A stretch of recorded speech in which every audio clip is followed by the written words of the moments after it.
क्षण पर्व चल रहे हैं दिगंबर जैन समाज की और वैशाली नगर में आपका चातुर्मास है। ये 10 लक्षण धर्म वैसे मनुष्य जान जाए तो इससे बड़ी कोई बात नहीं हो सकती है। यही धर्म का मूल है, मर्म है। आप क्या कुछ कहेंगी? देखिए, हमारे यहाँ पर ये 10 लक्षण पर्व वर्ष में 3 बार आते हैं। चूँकि श्रावक बहुत ज़्यादा भौतिकता में बहुत व्यस्त है, इसलिए वो बाकी के 2 समय के पर्युषण को तो नहीं मनाता है। गिने चुने लोग हैं जो मनाते हैं, लेकिन ये भाद्रपद में जो पर्युषण आता है उसे बहुत जोर शोर से मनाते हैं।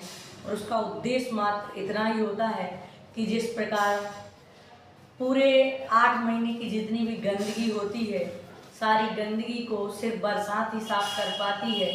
और हम भी पूरे 355 दिन के जितने पाप होते हैं इन 10 दिनों में धोने का प्रयास करते हैं। सारी गंदगी को, सारी कसायों को, सारे कलमश को हम धोने का प्रयास करते हैं। और यही प्रयास हमारा रहता है कि इन 10 दिनों में कम से कम हम अपनी आत्मा को शुद्ध और विशुद्ध करें। और बहुत सारे जीव ऐसे होते हैं जो 10 दिन धर्म करके 365 दिन धर्म में लग जाया करते हैं।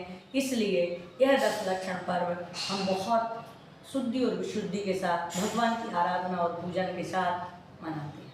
ये जो 10 लक्षण है उत्तम क्षमा से शुरू होता है। कहते हैं कि क्षमा ही धर्म का बड़ा मूल है।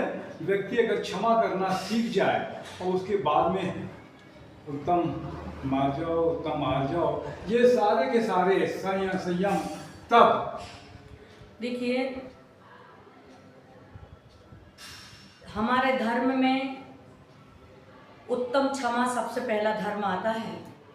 कलशारोहण भी उत्तम क्षमा से होता है और उसका विसर्जन भी क्षमा से ही होता है, क्योंकि क्षमा के बिना सब कुछ बेकार है। कोई भी क्रिया, कोई भी कर्म, जब तक सारी चीज़ें, जब तक हमारे अंदर क्षमा नहीं है तब तक सारी चीज़ें व्यर्थ होती हैं। इसलिए सबसे पहले क्षमा धर्म कहा। और 10 दिनों के अंतर्गत बहुत सारे हमारे द्वारा कई कार्यक्रम करते हैं, पूजा पाठ करते हैं, बहुत सारी चीज़ें होती हैं।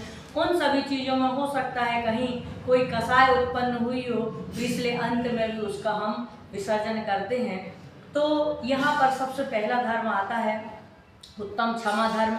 वैसे उत्तम क्षमा तो सिर्फ जो त्यागी होते हैं, साधु जन होते हैं, वो ही धारण कर सकते हैं। हम सिर्फ क्षमा धारण कर सकते हैं, लेकिन उत्तम क्षमा तो हमारे दिगंबर मुनि जो होते हैं वो दिगंबर मुनि ही धारण कर सकते हैं। क्योंकि उत्तम क्षमा जो है वो 7वें गुण स्थान से लेकर के 12वें गुण स्थान में उसकी पूर्णता होती है। इसलिए यहाँ पर जो है मात्र जो हमारा क्रोध है वो क्रोध का कारण ही मात्र एक है कि जहाँ अपेक्षा होती है वहीं उपेक्षा होती है, और जहाँ अपेक्षा होती है वहाँ उपेक्षा, और जहाँ उपेक्षा होती है वहीं पर क्रोध उत्पन्न होता है। तो ये धर्म कहता है कि अपेक्षा ही मत रखो, क्योंकि अपेक्षा रखोगे तो उपेक्षा जरूर होगी, और जब उपेक्षा होगी तो क्रोध जरूर आएगा। इसलिए सबसे बड़ा संदेश यही है कि अपेक्षा किसी पे मत रखो। हमारे भगवान जो होते हैं उनकी दृष्टि जो होती है नासा दृष्टि होती है। यदि हम आपसे पूछे कि नासा दृष्टि का मतलब क्या है तो आप बोलेंगे नाक पर दृष्टि।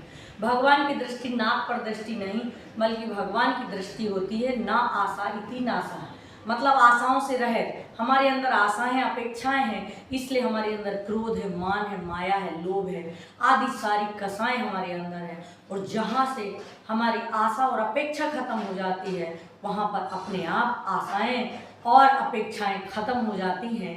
इसलिए आज का जो उत्तम क्षमा का धर्म का दिन है वो यही संदेश देता है कि आप क्षमा को धारण करो और अपेक्षाओं को विराम दो ताकि क्रोध ना